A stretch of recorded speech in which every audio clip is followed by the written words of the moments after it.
Madame, mademoiselle, monsieur, bonsoir. Alors aujourd'hui, cette vidéo, Excuse-moi. On dirait que t'as mis les doigts dans une prise. c'est pas un problème. On dirait que tu m'as jamais vu le matin Ah au non, réveil, non, toi. non, non, mais là c'est quand même assez rigolo. Parce qu'en plus t'as le placard qui est bien blanc, donc tout ressort bien. C'est parfait. On peut y aller? Oh. C'est bon? Bon.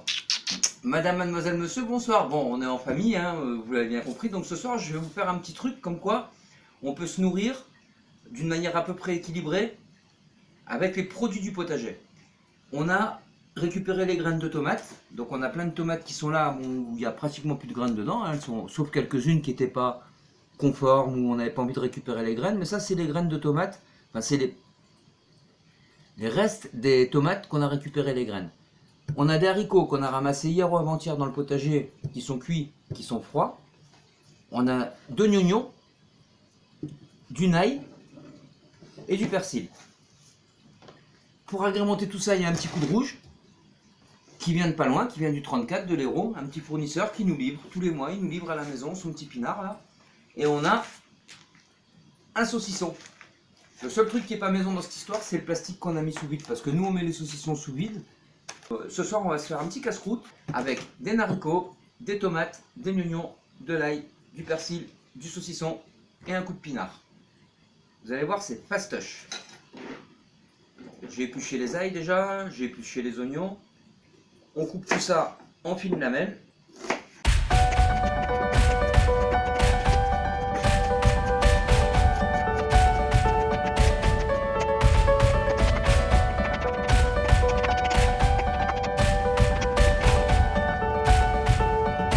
Alors dans ma vie d'avant, j'étais chef d'un grand restaurant à Méruès qui s'appelait l'Estaminet.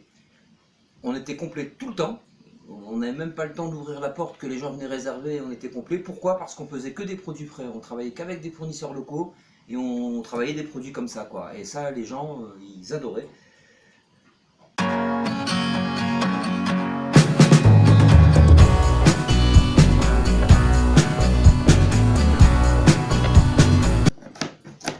On fait gaffe de ne pas se couper un doigt. Parce que maintenant, si tu te coupes un doigt, il te faut le passe sanitaire. Et moi, je suis pas vacciné, donc faut faire gaffe. On se soignera avec la consoude et la sauge, si je me coupe un doigt. Voilà. Ensuite, on va prendre notre persil. Donc le persil, il fait pas la gueule, hein, il est juste séché. On l'avait mis à sécher, bon, il n'est pas tout à fait sec. On va le... Alors si on a de la menthe, on peut mettre un peu de menthe. Si on a du basilic, on peut mettre un peu de basilic. Si on a... Voilà, on peut mettre ce qu'on veut en fait.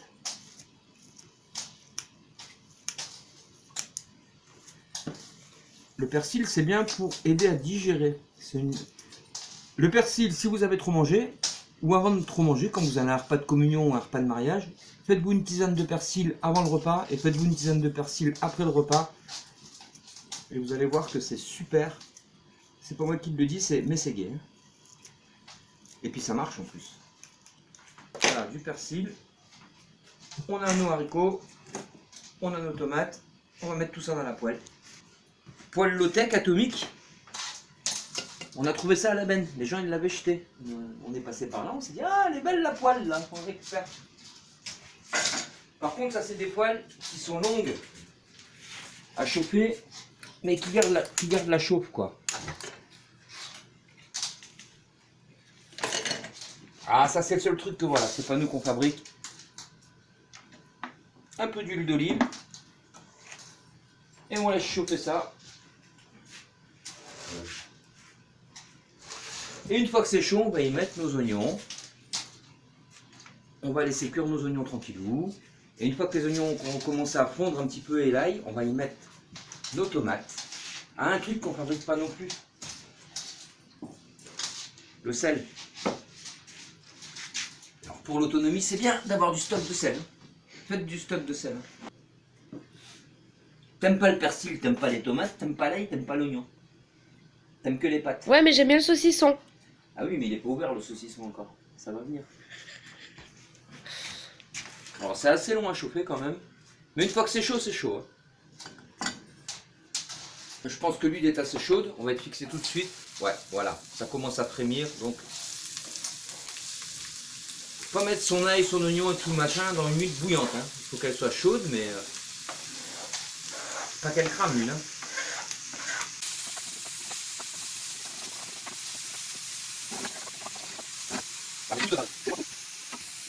Et là, je vais pas m'embêter. Je vais prendre mes tomates. Je vais tout mettre dedans. Carrément.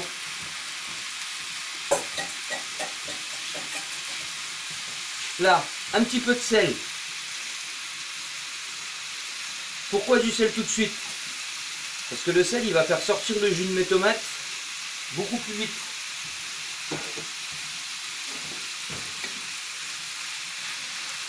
Et je touille, et je touille. Et là, il va falloir au moins compter 10 minutes, un quart d'heure, hein, avant que ce soit bien. Alors, ça dépend de la poêle que vous allez utiliser. Moi, avec cette poêle-là, maintenant qu'elle est montée en chaleur, je ne vais pas laisser le feu à fond. Je vais diminuer le feu. Voilà, style... voilà, comme ça, tranquille. Ça commence déjà à sentir bon, les gars. Il y a un peu de temps qui est passé, peut-être 5-10 minutes là. Je vais mettre mes haricots maintenant. Mais je vais pas...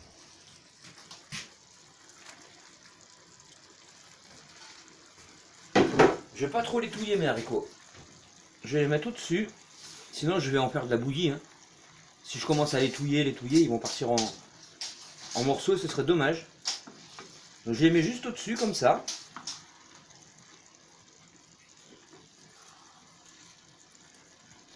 Délicatement. Les haricots sont déjà cuits bien sûr. Hein. Je baisse mon feu au minimum. Et j'y mets un couvercle.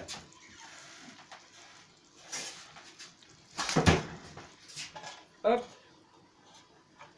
Et je touche plus à rien, je laisse ça 3-4 minutes, 5 minutes. Les haricots ils vont prendre la chaleur d'en dessous. Ils vont se réchauffer avec les tomates, les oignons, l'ail, tout ça, et ça va être délicieux quoi. Pendant que ça chauffe,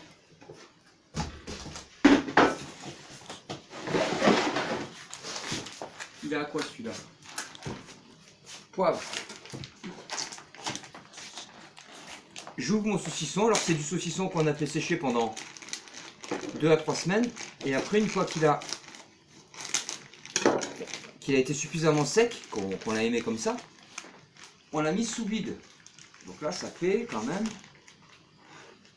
depuis le mois de mars, avril, mai, juin, juillet, août, septembre, ouais, ça fait 6 mois qu'il est sous vide le saucisson. Donc il n'est pas super sec, moi j'aime bien quand c'est pas sec.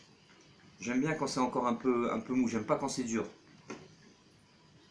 Et là, si ça me plaît pas comme ça, si je trouve qu'il n'est pas assez sec, moi je fais quoi? Je le laisse sécher. Hein. Une journée ou deux, hein, et voilà. Et là on va se régaler avec du saucisson maison. Voilà, là ça fait 2-3 minutes hein, que les haricots ils sont posés sur le... On voit ça bouillonne tranquille, le feu il est vraiment bas, il est vraiment au minimum, tout petit. Et là, on a des haricots qui sont chauds. Ouais. Donc on va pouvoir faire le service.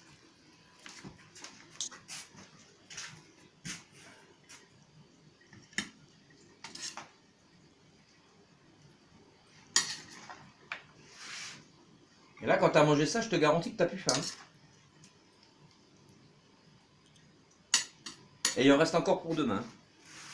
Et on a sorti le fromage de chèvre, qu'on va chercher tous les mardis matins au marché, ici, à la Canourgue. C'est un petit producteur local, il est de Saint-Germain-du-Teil, lui, hein, c'est ça? Oui, hein, c'est ça. Il est à 5 km d'ici. Et il nous fait un super fromage de chèvre. Manque plus que le pain. Normalement, le pain, on le fait nous. Là, aujourd'hui, hier, avant-hier, on a tellement de boulot là-haut qu'on n'a pas eu le temps de faire de pain.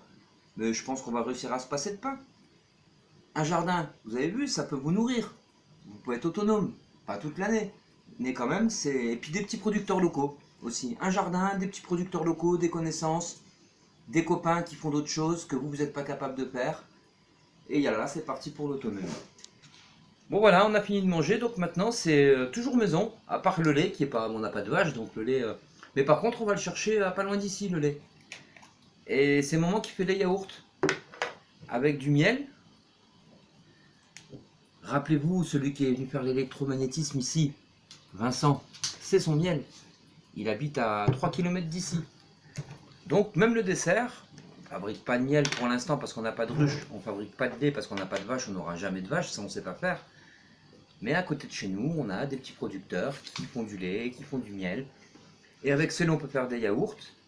Et le miel, on peut le mettre dans le yaourt. Et on peut se régaler.